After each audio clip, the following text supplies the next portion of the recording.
हम शुरू करने जा रहे हैं आपका second chapter land, soil, water, natural vegetation, wild life. पहले इन सब का मीनिंग समझ लेते हैं।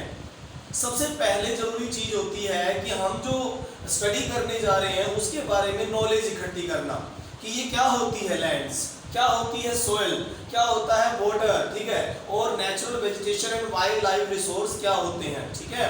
तो ये हमें इनका मीनिंग समझना है पहले। ओके, तो देखिए सबसे पहले मैं बता देता हूँ आपको लैंड क्या होती है बेटा। एक minute, natural vegetation and wild life resource, इनके बारे में बता रहा हूँ ये होते क्या है। तो देखिए अर्थ जो है वो मेनली दो चीजों से, अर्थ सरफेस पे दो चीजें मेन है, या तो लैंड है या वाटर है, या तो जमीन है या फिर पानी है। पानी कितना है 71%। ओशियंस में यानी कि Pacific ocean, Indian ocean, Atlantic ocean और कौन सा आर्कटिक और एंटार्क्टिक ओशियन, इस तरह के बहुत सारे ओशियन हैं, उन सब में पानी पानी है। कितना 71% वाटर। इसीलिए अर्थ को ब्लू प्लेनेट भी कहा जाता है, नीला ग्रह, क्योंकि ब्लू प्लेनेट इसलिए कहते हैं कि पानी इसमें ज्यादा है, ठीक है, पानी इस पे बहुत ज्यादा है, ठीक है। ओके, दूसरा मतलब कि लैंड मतलब कि अब कितना है 71% वाटर है, और लास्ट में मतलब कि जो बच गया कितना 29% लैंड कवर एरिया। लैंड मतलब कि धरती है, ठीक है, धरती। लक्ष्य मतलब वो एरिया जहां पर कॉन्टिनेंट है, मतलब कि Asia continent, Europe continent, America continent और ऑस्ट्रेलिया कॉन्टिनेंट, ये सारे कॉन्टिनेंट जो हैं, अंटार्कटिका और आर्कटिक जो कॉन्टिनेंट एरिया है, उन सबको हम लैंड्स कहेंगे। वो कितना परसेंट है 29%। 29% लैंड्स है हमारी अर्थ पे और 71% वाटर है। और इस 29% लैंड पे बहुत सारा एरिया ऐसा है जहां पर जंगल ही जंगल, वहां पर लोग नहीं रहते, लेकिन थोड़ी सी जमीन है जिसके ऊपर लोग रहते हैं। मतलब कि 29% लैंड में 10% लैंड पर ही 10-15% लैंड पर ही लोग रहते हैं, बाकी के 10% जो 12% 13% जो खाली पड़ा हुआ है, जैसे डेजर्टिक एरिया हो गया, मरुस्थल हो गया, जंगल हो गए, वो खाली पड़ा है, उसमें कोई नहीं रहता। जंगल हो गया अफ्रीका के जंगल, थार का डेजर्ट हो गया, सहारा का डेजर्ट हो गया, इस तरह के बहुत सारे डेजर्ट, वहां पर लोग नहीं रहते। तो थोड़ी सी जमीन पर 10-15% जमीन पर ही सारे लोग इंडिया और सारे विश्व के जितने भी लोग रहते हैं। तो ये जिस पर लोग रहते हैं और जहां पर जंगल उगे हुए हैं वो सब क्या है, या डेजर्ट एरिया, वो लैंड्स कहलाती हैं, ठीक है। अब दूसरा है सोइल। लैंड के ऊपर पहाड़ भी हो सकते हैं, लैंड के ऊपर रिवर भी हो सकती है, लेकिन सोइल भी तो हो सकती है, मिट्टी। तो जो मिट्टी वाला एरिया है जहां पर मिट्टी पाई जाती है, चाहे वो एलुवियल सोइल हो चाहे एरिड सोइल हो, मतलब कि वो मरुस्थल की मिट्टी हो चाहे वो चिकनी अच्छी मिट्टी जिसपे गेहूं और चावल उगाए जा सकते हो, तो सोइल वो कहलाएगी। लैंड के ऊपर सारी लैंड पर सब जगह पर सोइल नहीं होती, सब जगह पर सोइल नहीं होती, ठीक है। तो दूसरा पॉइंट क्लियर हो गया, सोइल क्या है। लैंड्स के ऊपर थोड़ा पार्ट है सोइल का पार्ट है जहां पर एग्रीकल्चर की जा सकती है, ठीक है। ओके, अब तीसरा है वाटर। वाटर तो मैंने अभी बताया कि वाटर पूरी अर्थ पे 71% है, कुछ रिवर में है, कुछ ओशन में है, कुछ सीज में है, समुद्र में है, इस तरह बहुत सारा पानी अर्थ के ऊपर होता है।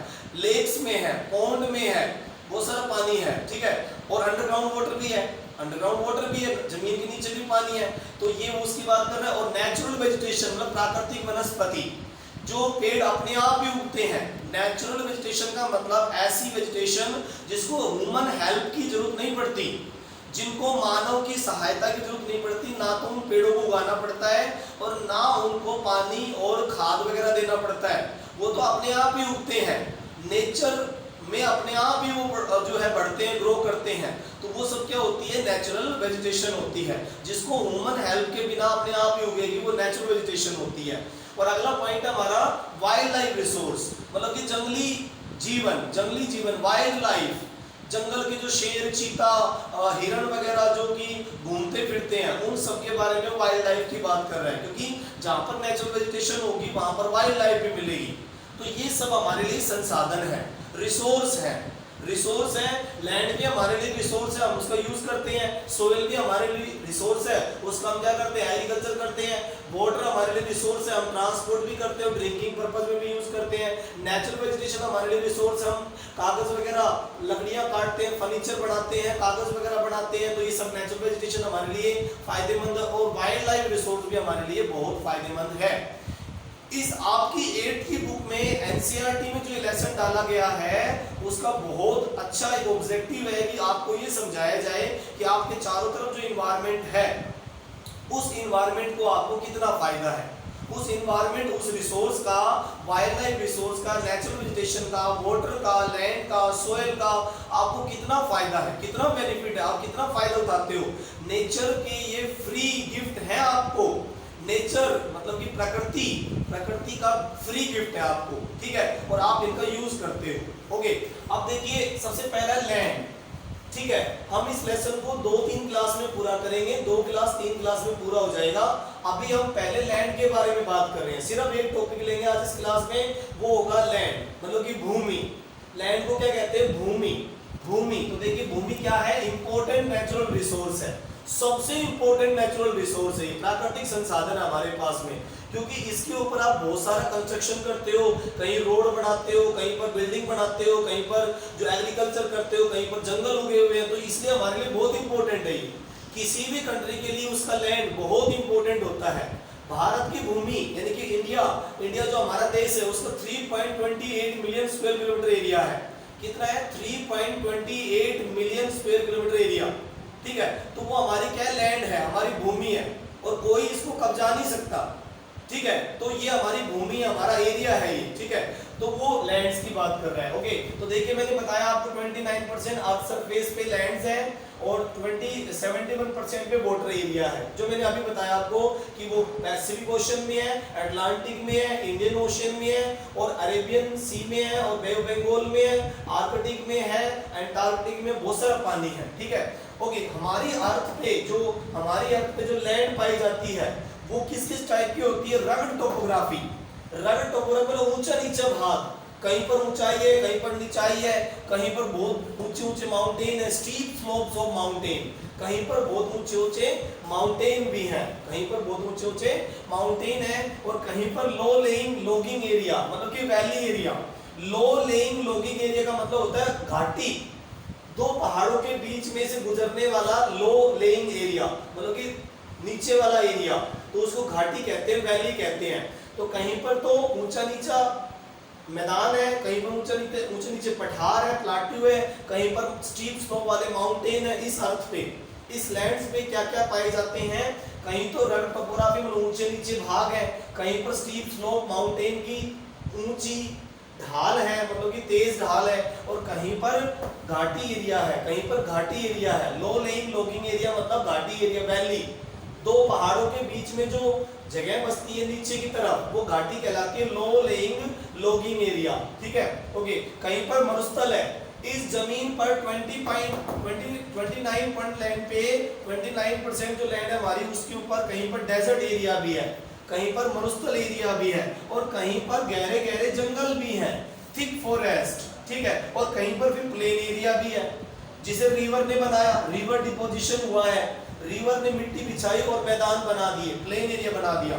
तो ऐसी है हमारी 29% लैंड। 29% जो लैंड है वो ऐसी है, कैसी है? रगड टोपोग्राफी, स्टीप स्लोप के mountain, low lying valley area, logging area मतलब वैली एरिया, ओके, और डेजर्ट एरिया मतलब कि मरुस्थलीय क्षेत्र हो गया, और थिक गहरे गहरे फॉरेस्ट हो गए, थिक फॉरेस्टेड एरिया, गहरे गहरे जंगल हो गए, कहीं पे प्लेन एरिया है, और कहीं पर जो प्लेन एरिया को रिवर ने बनाया है। तो इस तरह की जमीन है हमारी अर्थ पे। हमारी जो जमीन है, अर्थ जो है, अर्थ के ऊपर 29% लैंड है वो इस तरह के रूप में मिलती है, ऐसे रूप में मिलती है, कहीं पर प्लाट्यू, कहीं पर मैदान प्लेन, कहीं पर फिर माउंटेन, इस तरह के रूप में मिलती है। और इसका यूज क्या करते हैं हम?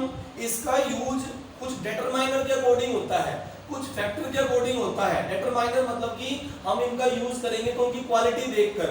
लैंड की कुछ क्वालिटी होती है, लैंड का यूज यानी कि भूमि का जो यूज होता है अलग अलग कंट्री में वो कुछ क्वालिटीज को देखकर होता है, जैसे कि फिजिकल फैक्टर को देखते हुए करते हैं। कोई भी जमीन कैसे यूज की जाएगी उसकी फिजिकल फैक्टर चेक किए जाएंगे, जैसे कि मान लीजिए एग्रीकल्चर के लिए सुटेबल है कि नहीं है, वहां पर रेलवे लाइन बिछाई जा सकती है कि नहीं बिछाई जा सकती। जैसे पहाड़ों पे रेलवे लाइन नहीं बनाई जा सकती क्योंकि पहाड़ ऊंचे नीचे होते हैं, तो वहां पर रेलवे लाइन नहीं बिछा सकते। लेकिन जो है पहाड़ों पर रस्सी मार्ग तो बना सकते हैं, रस्सियों से ट्रॉलीज वगैरह लगाकर पहाड़ों से नीचे उतरा जाता है। आपने टीवी वगैरह में देखा होगा कि कैसे ट्रॉलीज वगैरह रस्सियों के ऊपर चलती हुई पहाड़ों से नीचे आती है, और ऊपर जाना हो पहाड़ों पे तो उन ट्रॉलीज में बैठकर फिर ऊपर चले जाते हैं, रस्सियों के सहारे ऊपर चले जाते हैं। तो अलग अलग एरिया की टोपोग्राफी देखी जाती है, किस जमीन का कैसा यूज है। मान लीजिए प्लेन एरिया है तो प्लेन एरिया में तो सड़क भी अच्छी बन जाएगी और रेलवे लाइन भी अच्छी बिछ जाएगी, प्लेन एरिया में तो कोई दिक्कत नहीं है। और प्लेन एरिया में नहरें भी आराम से बना सकते हो, नहरें, कैनाल वगैरह। प्लेन एरिया में आप जो है बिल्डिंग भी वगैरह अच्छी बना सकते हो। लेकिन जो प्लेन एरिया नहीं है वहां पर फिर ऐसी चीजें, या तो रेलवे वगैरह, सड़क वगैरह ये नहीं बनाई जा सकती जल्दी से। हमारा जो नॉर्दर्न एरिया है, मतलब कि यूपी का, हरियाणा का, पंजाब का, देखो कितनी सड़कें हैं, दिल्ली में कितनी सड़कें हैं, क्या हिमाचल में इतनी सड़कें हैं? नहीं है। क्यों? क्योंकि उसका जो यूज है वो किसके अकॉर्डिंग होता है? फिजिकल फैक्टर के अकॉर्डिंग। लैंड का यूज जो होता है वो उसकी टोपोग्राफी पे डिपेंड करता है। टोपोग्राफी मतलब वो जमीन उबड़ खाबड़ तो नहीं है कि वो जमीन कैसी है, वो प्लाटू एरिया वाली जमीन है या फिर वो जो लैंड है वो माउंटेन एरिया की लैंड है या प्लेन एरिया की लैंड है। उसका यूज करना उसकी टोपोग्राफी पे डिपेंड करता है। अगर लैंड की टोपोग्राफी सुटेबल है तो आपको उस लैंड का यूज करना आएगा, नहीं तो नहीं कर पाओगे। ठीक है। दूसरा सॉइल, एग्रीकल्चर करनी तो हमें उसकी सॉइल की क्वालिटी देखनी पड़ेगी। जैसे गेहूं के लिए अलग टाइप की सॉइल चाहिए, एलुवियल सॉइल, और राइस के लिए क्लेई एलुवियल सॉइल चाहिए, कॉटन के लिए ब्लैक सॉइल चाहिए। तो उसकी क्वालिटी देखनी पड़ती है, फैक्टर देखने पड़ते हैं, उसी हिसाब से लैंड यूज होती है। अगर आप उनके फैक्टर नहीं देखोगे, उनके डिटरमाइनर नहीं देखोगे, उनकी क्वालिटी नहीं देखोगे, तो आप लैंड को यूज कैसे कर पाओगे? नहीं कर पाएंगे। उसकी टोपोग्राफी के अकॉर्डिंग लैंड यूज होती है, और सॉइल की क्वालिटी के अकॉर्डिंग एग्रीकल्चर होती है। क्लाइमेट उसी के अकॉर्डिंग ह्यूमन कहीं पे सेटल होता है। मान लीजिए एक्सट्रीम क्लाइमेट है, लद्दाख में तो बहुत बर्फ पड़ती है, जम्मू कश्मीर और लद्दाख में तो बहुत बर्फ पड़ती है, तो वहां पर बर्फ पड़ती है तो लोग कम रहते हैं, वहां पे रहते तो हैं लेकिन कम रहते हैं। ठीक है। इसके अलावा आपका plain area Haryana, Punjab, UP, उसमें तो बहुत ज्यादा लोग रहते हैं, क्योंकि यहाँ क्लाइमेट सुटेबल है। और क्लाइमेट अगर सुटेबल है तो उसी के अकॉर्डिंग यहाँ पर क्या बने हुए हैं, घर मकान वगैरह, और बहुत सारा शहर वगैरह बना हुआ है, शहर बहुत सारे बने हुए, सिटीज बनी हुई है। तो क्लाइमेट भी डिपेंड करता है। और अगला हो गया मिनरल्स, कहीं पे लोग रहते हैं या कहीं पे अगर मकान बनाएंगे या फिर कहीं पर ज्यादा लोग रह रहे हैं तो वो मिनरल के ऊपर डिपेंड करता है। लैंड का यूज जो है कहीं पर जो माइन वगैरह की जा रही है तो वो मिनरल पे डिपेंड करती है। और वाटर, कहीं पर अवेलेबिलिटी वाटर का एग्रीकल्चर की जा रही है। हमारे इंडिया में पूरे विश्व में जितनी भी सिविलाइजेशन डेवलप हुई, जैसे इंडिया में Indus valley civilisation, Iran Iraq में मेसोपोटामिया सिविलाइजेशन, और अफ्रीका में नील रिवर सिविलाइजेशन। कौन सी? अफ्रीका में Nile river civilisation, Iran Iraq में मेसोपोटामिया, इंडिया में इंडस वैली सिविलाइजेशन, अमेरिका में Inca valley civilisation, Maya valley civilisation. जितनी भी ये सिविलाइजेशन हुई है, मतलब कि सभ्यताएं बसी हैं, वो इसी के अकॉर्डिंग तो हुई है। अवेलेबिलिटी ऑफ वाटर, वाटर की अवेलेबिलिटी होती है तब लोग एग्रीकल्चर करते हैं, नहीं तो फिर होती ही नहीं है। ठीक है। ओके। तो इसके अकॉर्डिंग लैंड का क्या यूज होता है? ठीक है।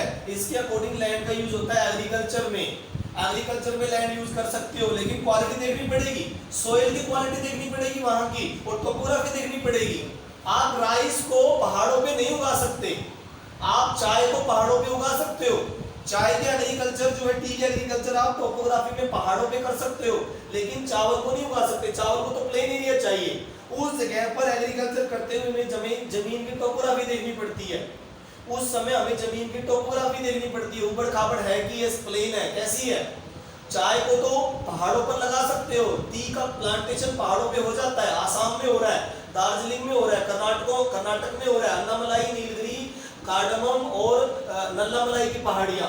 साउथ में जो अन्नामलाई, नीलगिरी, नल्लामलाई और कार्डमम इलायची की जो पहाड़ियां, वहां पे चाय की खेती और कॉफी की खेती होती है। तो वो टोपोग्राफी के अकॉर्डिंग होता है भाई। टोपोग्राफी सेट है तो एग्रीकल्चर होगी, नहीं तो नहीं होगी। लैंड का यूज इन फैक्टर पे डिपेंड करता है कि आपकी जो लैंड है वो यूजेबल है कि नहीं है, आप लैंड का यूज कर पाओगे कि नहीं कर पाओगे। ठीक है। ये सारी चीज देखनी पड़ती है तभी लैंड यूज कर पाओगे। अब देखिए दूसरा फॉरेस्ट्री है, कहीं पे जंगल लगे हुए हैं, बहुत सारे जंगल लगाए गए हैं, वनीकरण हो रहा है, तो वो भी किसके ऊपर डिपेंड करता है, क्लाइमेट के ऊपर डिपेंड करता है, पानी के ऊपर डिपेंड करता है, और उसके अंदर जो टोपोग्राफी उसके ऊपर डिपेंड करता है। और तीसरा माइनिंग, माइनिंग कब करेंगे, जब वहां पर मिनरल होंगे। अगर जमीन के अंदर मिनरल है नहीं तो माइनिंग क्यों करोगे आप, तो उसका लैंड यूज कैसे, उसके मिनरल के अकॉर्डिंग हो गया। जैसे हरियाणा में मिनरल कम निकलते हैं, यहाँ पे स्लेट वगैरह निकलती है, और बिहार झारखंड में तो आयरन ओर भी निकलता है, कोयला भी निकलता है, मैग्नीज भी निकलता है, और जो है उसके अंदर बक्साइट भी निकलता है, उसके अंदर माइका भी निकलती है, उसके अंदर बहुत सारे मेटेलिक नॉन मेटेलिक मिनरल निकलते हैं। तो वहां माइनिंग बड़े लेवल पे कर रहे हैं, तो उसका लैंड यूज उसके अकॉर्डिंग हो गया। मतलब कि लैंड यूज जो है वो इन फैक्टर पे डिपेंड करता है कि लैंड का यूज किस रूप में हो रहा है। अगला बिल्डिंग हाउसेस, पहाड़ों पे देखोगे जो मकान बनते हैं उनकी छत ढलवा होती है, स्लोपी होती है, उनकी जो रूफ होती है, जो पहाड़ों पे जो मकान बनते हैं उनकी रूफ यानी कि छतें कैसी होती है, ढाल वाली होती है, और प्लेन एरिया में जो मकानों की छतें होती है ऊपर से प्लेन होती है। क्यों भाई, क्योंकि हमारी जो यहाँ पर लैंड्स है वो उसी के अकॉर्डिंग है। यहाँ पर बारिश ज्यादा होती है कम होती है उसी हिसाब से होता है, पहाड़ों में बारिश ज्यादा होती है तो वो ढलवा छतें बनाते हैं स्लोप वाली, और मैदानों में हरियाणा राजस्थान में या यूपी दिल्ली में कम बारिश होती है तो ये इस वजह से वो प्लेन छत बना लेते हैं। तो वो बिल्डिंग जो बनाना, घर बनाना है, वो भी उसके क्लाइमेट और टोपोग्राफी और सोयल के अकॉर्डिंग होता है। अगर वहां पर सब कुछ शूट कर रहे हैं तो वैसे ही वहां पर क्या होगा, बिल्डिंग हाउसेस होंगे। रोड वगैरह भी मैंने अभी बताया, प्लेन एरिया में तो रोड ज्यादा बनते हैं, मैदानी क्षेत्रों में हरियाणा, पंजाब, यूपी, दिल्ली और जो ये प्लेन एरिया जो है उस पे ज्यादा रोड बनते हैं, और पहाड़ों में कम रोड बनाए जाते हैं। तो लैंड का यूज है वो उसकी इन फैक्टर पे डिपेंड करता है। और इंडस्ट्रीज लगेगी तो इंडस्ट्रीज भी इनके ऊपर डिपेंड करती है। तो ये सारा लैंड यूज है जिनका हम यूज करते हैं वो इन फैक्टर के अकॉर्डिंग चलता है। अगर ये फैक्टर सूटेबल है तो लैंड यूज इस तरह से हो जाएगी। कैसे होगी, एग्रीकल्चर में लैंड यूज हो जाएगी, फॉरेस्ट्री में लैंड यूज हो जाएगी, माइनिंग में लैंड यूज हो जाएगी, बिल्डिंग बना लोगे आप, हाउस वगैरह बिल्डिंग वगैरह बनाओगे, रोड वगैरह बनाए जाएंगे, और इंडस्ट्रीज लगाओगे, इंडस्ट्री मतलब कारखाने वगैरह लगाओगे, अगर आपकी लैंड सूटेबल है तो, नहीं तो नहीं लगेगा। ठीक है, उसके बाद देखिए लैंड को क्लासिफाइड कर सकते हैं। देखिए बोर्ड के बीच में लिखा हुआ है लैंड क्लासिफिकेशन, जमीन का वर्गीकरण कैसे करें, लैंड को क्लासिफाइड कैसे करें। ठीक है, तो उसको ओनरशिप के बेस पे आप दो प्रकार से बांट सकते हो। मालिकाना हक, ओनरशिप का मतलब है मालिक, तो मालिक प्राइवेट लैंड भी हो सकती है। मान लो किसी एक आदमी की जमीन है, किसी के पास 10 किले हैं, किसी के पास 100 किले हैं, किसी के पास 10 एकड़ है, किसी के पास 1 एकड़ है, किसी के पास कुछ भी नहीं है। तो उसकी ओनरशिप पे डिपेंड करता है कि भाई वो उसका मालिक जो है वो प्राइवेट है या फिर वो कम्युनिटी लैंड है, कि वो पूरे समुदाय की जमीन है। जैसे पंचायत की जमीन होती है, मंदिर की जमीन पंचायत की जमीन होती है, और शमशान भूमि यानी ग्रेवयार्ड जो होता है वो भी कम्युनिटी लैंड होती है, बस स्टैंड वो भी कम्युनिटी लैंड होती है। ठीक है, पार्क वो भी कम्युनिटी लैंड होती है। ठीक है, इसके अलावा जो मालूम मेले की जमीन है जहाँ पर गाँव के मेले लगाते हैं वो जमीन भी कैसी है, कम्युनिटी लैंड है, क्योंकि उस पे सबका अधिकार है, पूरी सोसाइटी का अधिकार है, वो सबकी कॉमन लैंड है। तो कॉमन लैंड मतलब कम्युनिटी लैंड, जो सबकी भूमि हो वो कम्युनिटी लैंड हो गया, और जो किसी एक आदमी की प्रॉपर्टी हो वो प्राइवेट लैंड हो गया। तो मालिकाना हक के हिसाब से उसको दो भाग में, दो पार्ट में या दो टाइप में क्लासिफाइड कर सकते हैं, प्राइवेट लैंड और कम्युनिटी लैंड, दो प्रकार से डिवाइड कर सकते हो। ओके, प्रॉब्लम्स है आजकल लैंड में बहुत सारी प्रॉब्लम आ रही है, लैंड डिग्रेड हो रही है। प्रॉब्लम क्या आ रही है, लैंड्स पे डिग्रेडेशन हो रहा है। क्या होता है डिग्रेडेशन, मतलब कि जमीन की क्वालिटी का घट जाना। आप देखोगे सोइल के ऊपर, मिट्टी के ऊपर हम बहुत सारे एग्रीकल्चर करते हैं और पेस्टिसाइड का यूज करते हैं, और क्या करते हैं, पेस्टिसाइड का यूज करते हैं। तो उससे क्या होता है, लैंड डिग्रेडेशन होती है, उससे जमीन में क्या होता है, नुकसान होता है, जमीन खराब हो जाती है। जमीन का खराब होना डिग्रेडेशन कहलाता है। कैसे, जब आप उस पे पेस्टिसाइड छिड़कोगे, उस पे इंसेक्टिसाइड मतलब दवाइयां छिड़कोगे कीड़े मकोड़ों को मारने के लिए, तो उससे जमीन विषैली हो जाती है, और फिर लैंड डिग्रेड होगा, और फिर बाद में वाटर पोल्यूशन भी हो जाएगा।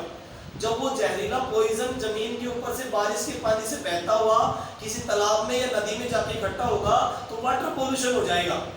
लैंड डिग्रेडेशन का मतलब भूमि का निम्नीकरण हो जाना, भूमि की जो अच्छी क्वालिटी है उसका खत्म हो जाना, उसका डाउन हो जाना। दूसरा प्रॉब्लम है लैंड्स पे लैंडस्लाइडिंग।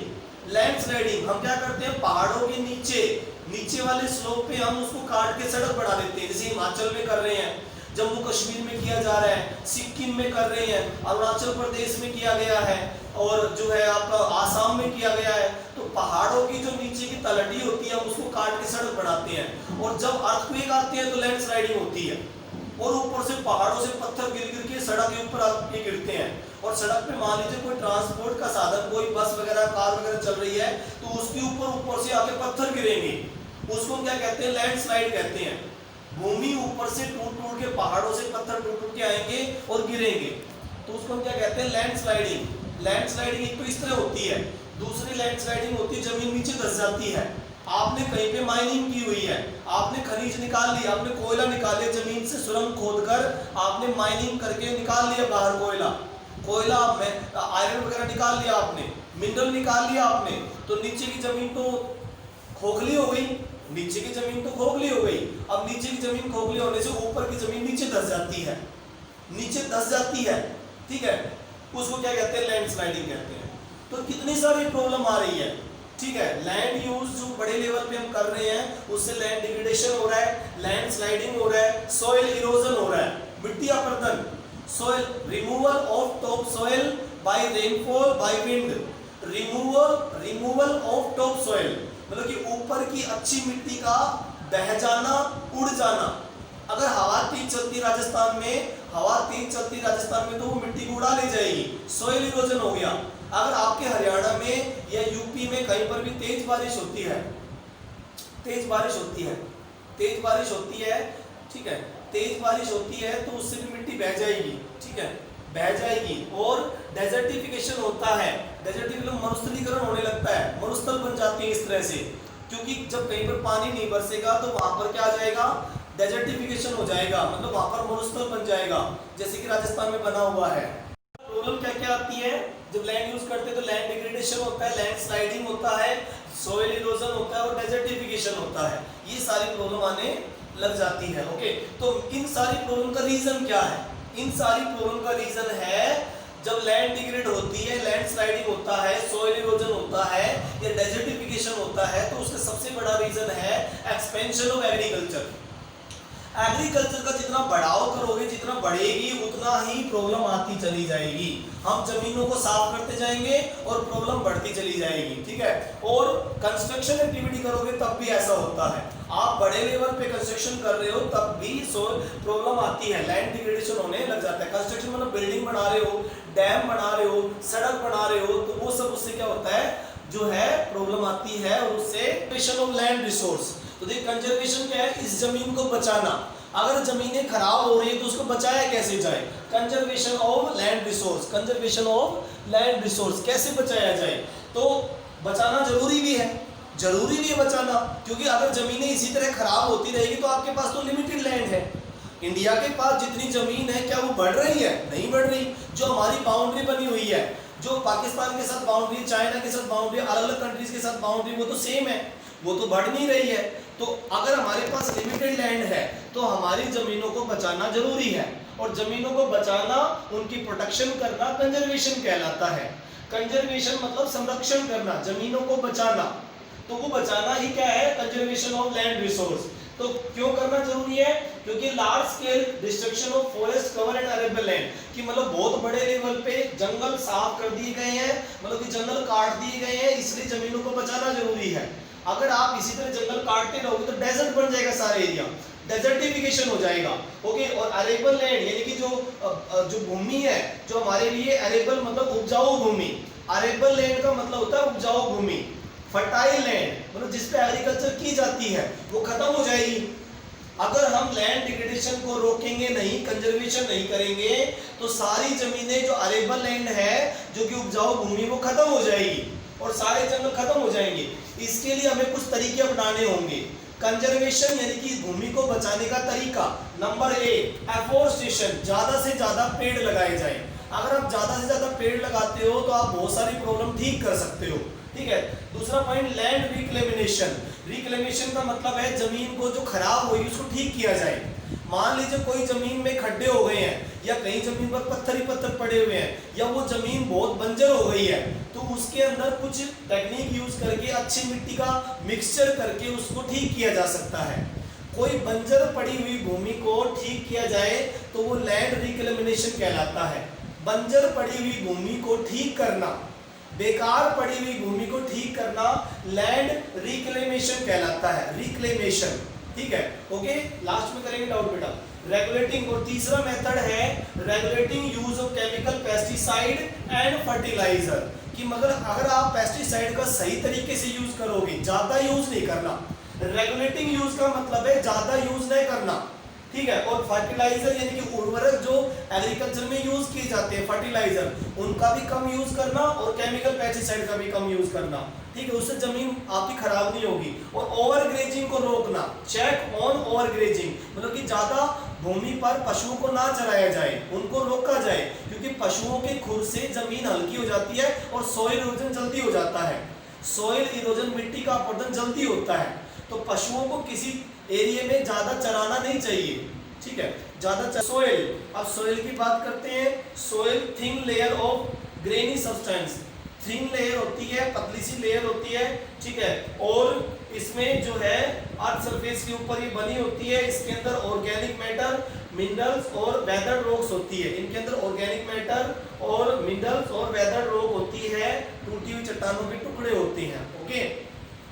तो वो मिट्टी होती है, ये सरफेस ऊपर वाले सरफेस में मिलती है मिट्टी, ठीक है। तो आज हमने इतना ही पढ़ा। सोइल क्या है फिर समझ लीजिए। सोइल क्या है? Thin layer of granny substance, a thin layer of granny substance covering the surface of earth. Granny substance की थिन लेयर जिसने सरफेस, अर्थ के सरफेस को कवर किया हुआ है, और उसके अंदर ऑर्गेनिक मैटर्स हैं, मिनरल्स हैं और वेदर रॉक्स हैं, और उसके अंदर टूटी हुई चट्टानों के टुकड़े हैं। ऑर्गेनिक मैटर मतलब पेड़ पौधे के टुकड़े हैं टूटे हुए, और मिनरल्स भी इसके अंदर पाए जाते हैं। वो सॉइल होती है जिसके हम एग्रीकल्चर करते हैं, ओके। तो आज के चैप्टर में हमने समझा कि लैंड क्या होती है, उसका यूज क्या है, उसके कौन कौन से फैक्टर्स हैं जिनको हमने यूज किया है, किस हिसाब से उसका यूज किया जाता है, कौन कौन से फैक्टर होते हैं, और एग्रीकल्चर में यूज, फॉरेस्ट्री में कैसे कैसे उसका यूज होता है, और उसकी कैसे क्लासिफिकेशन कर सकते हैं। प्राइवेट लैंड और कम्युनिटी में प्रॉब्लम क्या क्या होती है वो हमने डिसीजन किया, और प्रॉब्लम का मेन रीजन क्या है वो हमने उसको समझ लिया था, ठीक है। तो आज की क्लास में इतना ही, okay. Thank you, have a nice day.